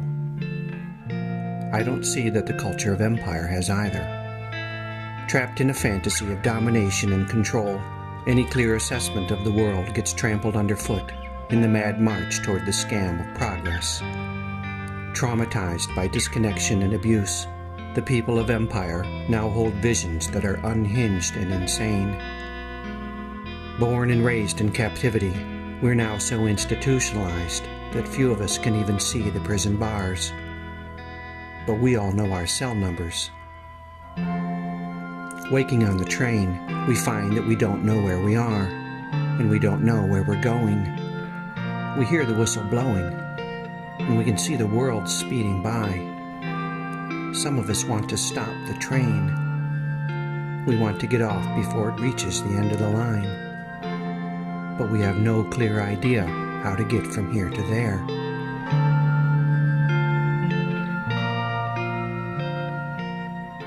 The secret plan is that we're going to go on this way no matter what for as long as we can. I likened it to this secret plan in Nazi Germany. It was an open secret. Everyone knew that those Jews weren't going off to resorts or to have picnics in the woods, but no one talked about it, and no one talks about this either. This is scary. We're in a democracy. We're in the biggest democracy on the planet, and we're not getting informed, and we're not looking either. We're not asking. As civilization has provided more and more for us, it's made us more and more infantile, so that we are less and less able to think for ourselves, less and less able to provide for ourselves, and this makes us more of a herd. We develop more of a herd mentality where we take our cues from the people around us, from the authority figures around us.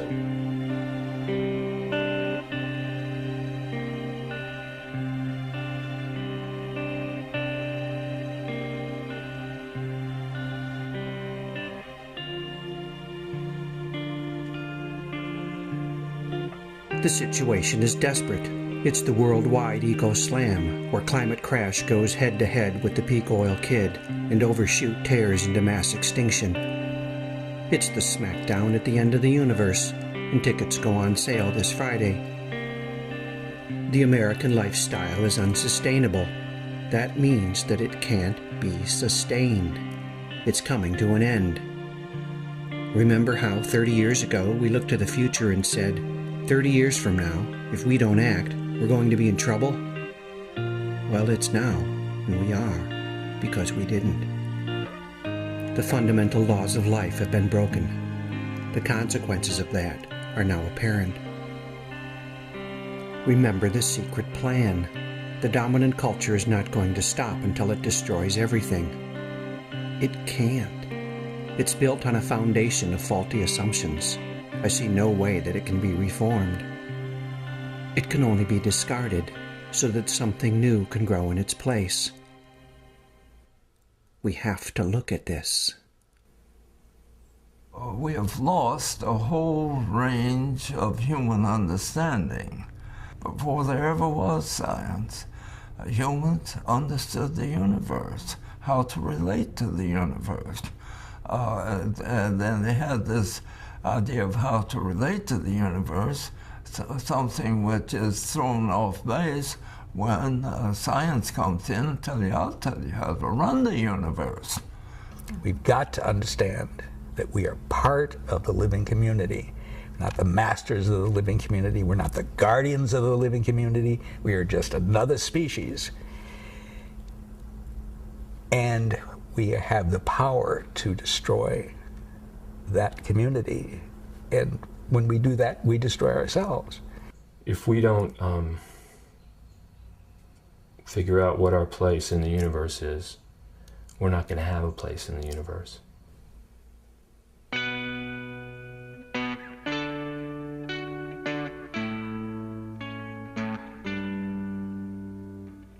I have read many books about the world situation, and I have noticed a curious thing. The happy chapter. After an entire book of dire prognostications and appalling facts, comes the chapter at the end that says that if only we do this and this and that, we'll find the solution. That while there is much to give us concern, there is also much about which we can be hopeful. I don't like happy chapters. They've lulled me back to sleep. They suggest that somebody, somewhere, somehow is handling it. I can just go on with my life. And hey, we've got 30 years or so, right? That's lots of time. I'm sorry, folks, but I think time's up. I have no happy chapter to offer you. No list of quick and painless fixes. No plan that will keep the train rolling forever on this track. I see no way for that to happen. If there's going to be a happy chapter, we shall have to write it together with the rest of the community of life. on the pages of the living world. I sometimes had dreams about my grandchildren coming also. And these dreams sometimes turn unpleasant because the grandchildren come and they come from a North Carolina and from a California that is polluted, the air they can't breathe. And they say, "Granddad, did you let that happen?" And they're angry when they get there. I think they're going to look back and shake their heads and say, what happened to those people? How did they lose sight of such basic things?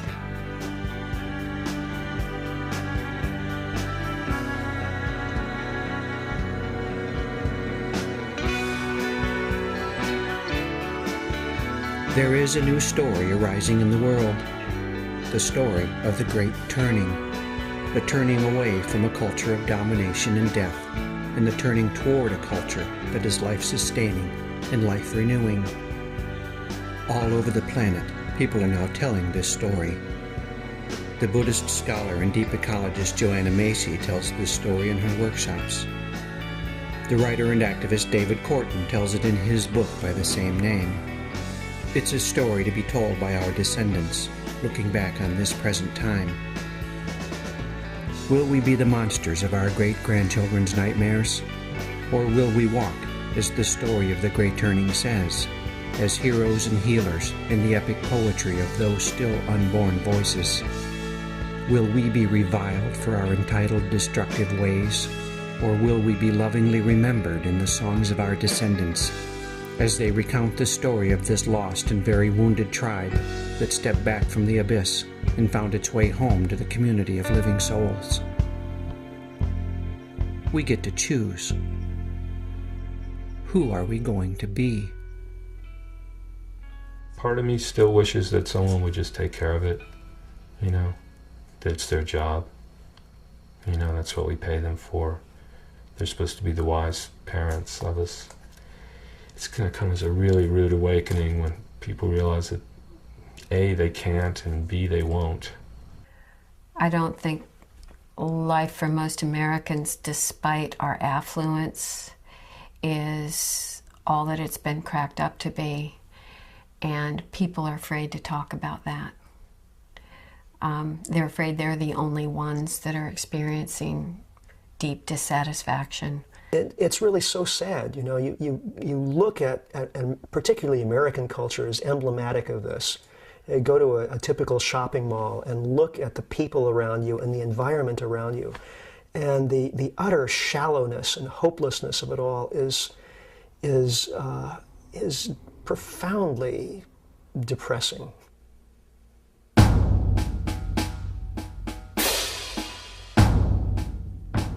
Look. Is this who we are? Consumers? Shoppers? Workers? Voters? Does our identity lie in Nielsen numbers and box office receipts and the gross domestic product? Are we on this earth to sell cheeseburgers to each other and yell at our children and drive around in clown cars and fall asleep in front of the tube? Are we destroying the planet, as Dmitry Orlov asks, just to be somewhat more comfortable for a little while? I keep having to remind myself, this culture is not humanity. It is only one culture out of the tens of thousands that used to exist on this planet. Only one culture out of the many that are still hanging on. That it has overrun the world means nothing about its rightness, its greatness, or its destiny. It means only that we live in a system of social evolution that selects for short-term power, rather than for compassion, or for sanity, or for long-term survival. I think we are much more than we've ever been allowed to believe. Denied the connection and meaning that nourishes us, we've grown small and stunted in the shallow soil of this culture. It's time to revitalize that ground of our being. What really is important and what adds value and what adds what does a life well lived look like? Humans have a history of living much more in touch with the natural world, with the planet, much more sustainable, much more spiritual, much more communal. That's who we are. As all of this starts to shift and change and disintegrate and collapse, there's the opportunity, in fact, to come back to ourselves, to grow up fundamentally as people and as a culture. We're in a time of initiation, folks. A mass initiation at the level of culture itself. A vision quest for the collective mind. This culture's arrogance, its adolescent sense of invincibility and entitlement, must be sloughed off to make room for a more mature sense of interdependence with, and responsibility to, the community of life. This is the work of initiation. Stepping into this cultural maturity, we will take our rightful place in the community of life, and we will fall back in love with the world. We can do this, but only if we choose to. Only if we lay down our weapons in this insane war against the world. Only if we surrender control and move back into relationship. The grandeur of the human is not in controlling the planet Earth, but it is in being integral with the planet Earth. You want unlimited growth? You can have it. All you've ever wished for and more. Growth in relationship and experience, in self-awareness and spirit and love and community and connection. Growth in purpose and meaning. Growth in vision. When we step back into the community of life, we will find out immediately what has always been true. All of life is on our side. We'll have polar bears on our team, and elm trees, and condors and salmon and dragonflies and plankton. We'll walk with the wind and the water, with mountains underfoot and stars overhead. The tiger's blood will course through our veins. The horse's breath will fill our lungs. We'll be more connected to real power than we've ever dreamt possible in our sick fantasy of domination. Power with, not power over. The power of a species that has passed through initiation and into maturity. I think we need to look at what is it we want and see if civilization as we've created it is giving us that. And if it's not, what might give us that? What does it mean to dismantle civilization? What it means is depriving the rich of the ability to steal from the poor and to destroy the world. I can't give a better definition than that. There's no real reason why the entire country of the United States couldn't face reality. You have to drop the idea of capitalism. You have to drop the idea of corporations running things. You have to drop the idea of economic growth. It could be done. It could be done. There was a great tradition among the Cheyenne dog soldiers called the picket pin and stake. They would get a tanned rope called a dog rope and a picket pin that's used to stake horses to the ground. And they would attach the picket pin to the sash, the dog rope that was attached to them. And then in battle, they would drive the picket stake into the ground. And that was done as a mark of resolve, because once it's driven, you can't leave until either you're dead, or you're relieved by another dog soldier, or the battle's over and everyone is safe. So the question I ask people is, at what point, where will you drive your picket pin? Where will you stake yourself out and say, I'm not going to retreat anymore?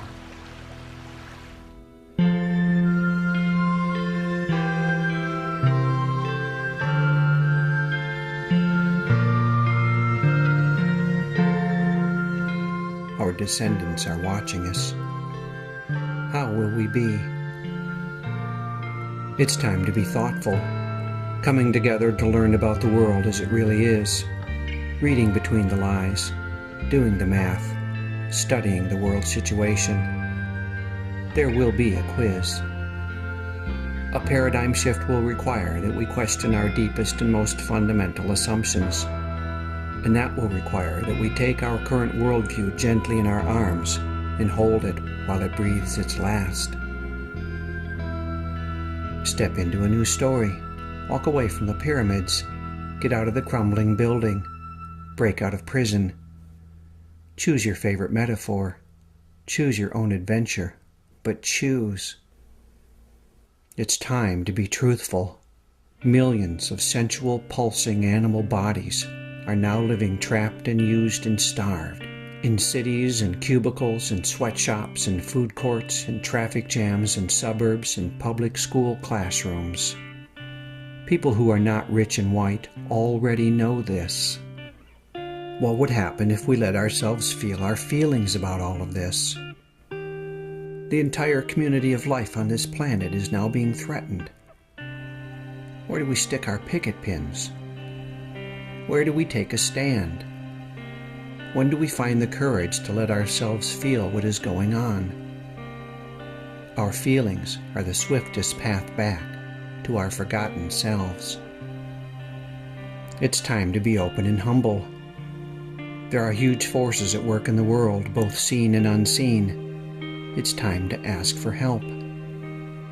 Ask the ancestors. Ask the gods. Ask your God. Go outside and lie down on the earth and ask the land and the sky and the life of this place. And then listen for a response. Listen to the voices of soil and stone, wind and water, the voices of cirrus clouds and chickadees, of red squirrels and wood beetles and Russian olives and hickories. The world will tell us what it knows, if only we will be still and listen. And then speak. It's time to show up in our own lives and tell the truth. It's time to talk about the world situation with everyone we see. We're all in this together. What a relief it'll be to discover that we are not alone. It's time to act with great intention. There is work aplenty to do in this weary world, and people engaged in that work. Find those people. Join in. Save rivers and stop bulldozers and stand up at city council meetings to tell your truth. Share skills, evolve local communities, move from agriculture to permaculture and grow your own food. Learn about medicinal herbs. As Derek Jensen says, we need it all. Find your work and do it. It's time. But what about that speeding train? How will the great turning turn? We can wait for the train to crash on its own and hope that it doesn't kill us and everything else. But with the children grown, perhaps we can come together and decide to dismantle, joyfully and with conscious intent, the rusty and dangerous old swing set of a culture that no longer serves us. This may seem an impossible task, but if the alternative is extinction, then we have nothing to lose. We humans once knew how to live on this planet. A few still do, and that's the good news. It can be done. We can do way, way better than empire.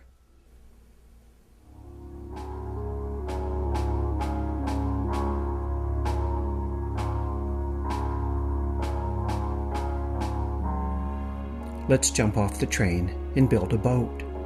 The train is constrained to rigid tracks, and its momentum makes it almost impossible to steer. But the boat is a very different thing. Boats set sail into the unknown, subject only to wind and wave and weather. Boats can be lifeboats, preserving wisdom and understanding while the storm rages overhead. Boats can be arks, safeguarding the life of the world as the floodwaters rise. And boats can carry us into adventure, away from the shores of the current paradigm, into those unseen shores of a future not yet written. Find your people and build a boat. Build a local community to serve the world and preserve the life of a piece of land. Or set sail in the wider world, interrupting the destruction, healing the wounds, crafting connections and changing minds. Build a boat, a lifeboat, an ark, a galleon of adventure and imagination destined for unknown lands. Build it now. The ice is melting. The waters are rising. We're going to have to let go of the shore.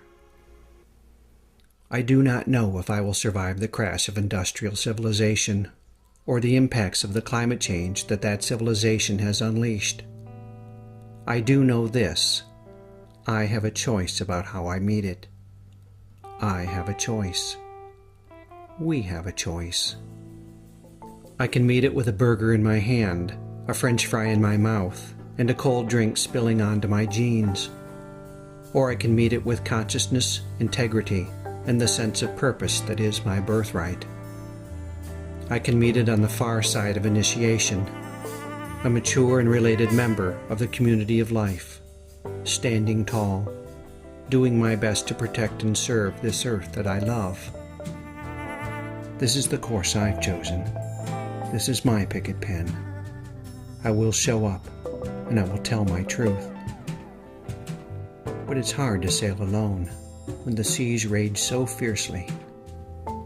If you sail with me, we shall both be made stronger, and when others join us, then our crew will be made strong indeed. Together, we will set forth to find that new land. What a way to go. Let's build a boat in case the waters rise. Let's build a boat. The clouds, they gather in the sky. Let's build a boat. For when this storm comes, let's build a boat. For when the rain it beat like drums, oh, the levee will get pounded. Oh, the people are out having fun. Someday our work will pay off. We will float, others will be overcome. But you cannot run the water. Oh, you cannot run the water. You cannot run the water. Let's build a boat.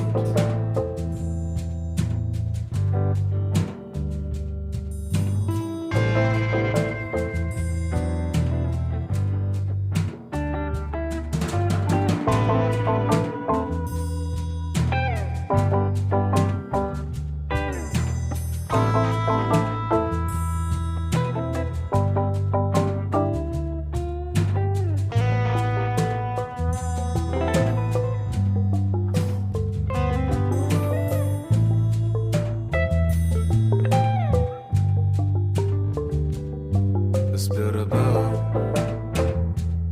Take me to the other side. Let's build a boat. Be forewarned, this is no easy ride. Let's build a boat. Big enough for all of us. Let's build a boat.